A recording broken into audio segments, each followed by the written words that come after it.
Bonjour à tous, mon nom est François Letarte et bienvenue sur ma chaîne JDR Détente, une chaîne consacrée aux jeux de rôle sur table. Je vais en répondre à RPG Week numéro 11. Expliquez à votre mononcle cartésien, c'est quoi un jeu de rôle? Écoute, je pense que j'ai une définition qui marche bien. C'est la même définition que je fais en fait quand j'introduis le jeu de rôle aux enfants. Puis je pense qu'elle marche pour tout le monde.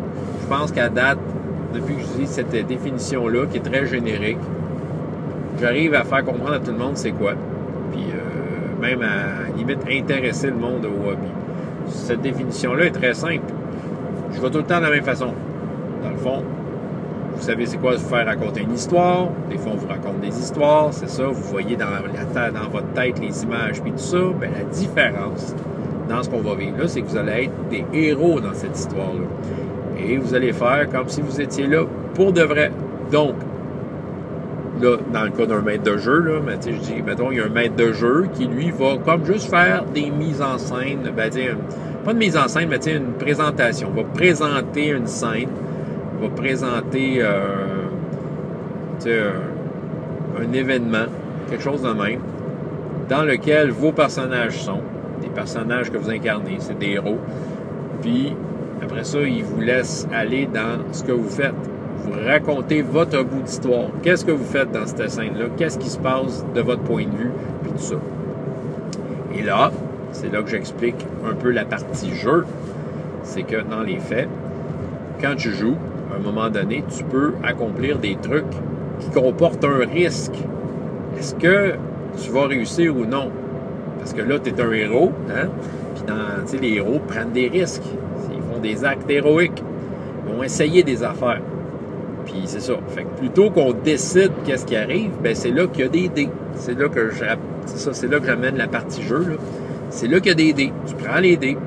Puis dans le jeu, ça va te. Il y a une façon de voir, quand tu lances les dés, le résultat, si il te permet de faire ce que tu tentes de faire, ton risque, ou non. Et les dés aussi peuvent t'expliquer de quelle façon ça se résout. T'sais. Quel genre de réussite que tu as, quel genre d'échec selon le jeu. Mais c'est ça. Fait que c'est là que j'introduis les dés comme étant la troisième composante du jeu. Tu es dans un mode classique, maître de jeu, joueur et dés. C'est les trois affaires qui font qu'il y a des décisions que l'histoire va avancer. C'est ça. Fait que c'est de cette façon-là, je l'explique. Habituellement, le monde comprenne assez bien cette histoire-là de qui fait quoi, puis de quelle façon ça se passe. Dans le doute, je fais une petite mise en scène, juste pour les essayer. Ils disent s'ils n'ont pas l'air de trop comprendre, je fais toujours un peu la même mise en scène. Je décris un château. Dans la nuit, il y a du vent, t'entends des loups hurler, pas très loin dans la forêt. Un gros château avec une porte noire. Puis je fais comme une description avec voyons, comme de quoi pour cogner à la porte, je me souviens plus du nom. Ah, en tout cas, la grosse anneau qui est tapée dans la porte. Puis je décris l'anneau, là, c'est dans une bouche. L'anneau est tenu dans une bouche de dragon doré, puis c'est ça. Puis je leur dis que les loups se rapprochent. Puis le château semble être le seul endroit, c'est l'endroit le plus proche où on pourrait se cacher. Puis là, après cette description-là, je leur dis, mais qu'est-ce que vous faites? Juste avec ça, quelqu'un qui ne comprend pas, je fais une mise en scène, puis les autres, ils s'imaginent là, ils imaginent un peu ce que je leur ai raconté, puis ils me disent un peu à leur façon quelle serait leur solution. J'essaie de voir s'il y a une autre porte, je vais cogner à la porte, je vais aller me cacher dans la forêt, c'est ça. Puis il y en a qui vont poser des questions, est-ce qu'on a des armes? Bon, tout de suite, le monde, ça stimule leur imagination, fait qu'ils ont compris, Je ne fais pas rouler des dés à ce moment-là, mais puis je ne vais pas plus loin que ça. J'arrête la description là. Puis souvent, rendu là, ils comprennent. Ceux qui n'ont pas compris là, mettons, si je me prépare à jouer avec eux, ben c'est pas trop long. Hein. Ça prend 10-15 minutes, puis ils ont tout compris. Ils ont tout compris l'affaire. Puis au niveau des règles, c'est pas trop stressant parce que je ne vais pas dans les détails de règles. Quand tu expliques le jeu de rôle à quelqu'un, il ne faut pas que tu détailles que, dans le jeu, il y a de la classe d'armure. Ça, là, j'ai les pertes. Fait juste dire, c'est quoi le rôle des dés? C'est quoi le rôle des règles? Les règles sont là pour surtout décider si tu vas réussir quelque chose ou pas quand il y a un risque, quand ça comporte un risque.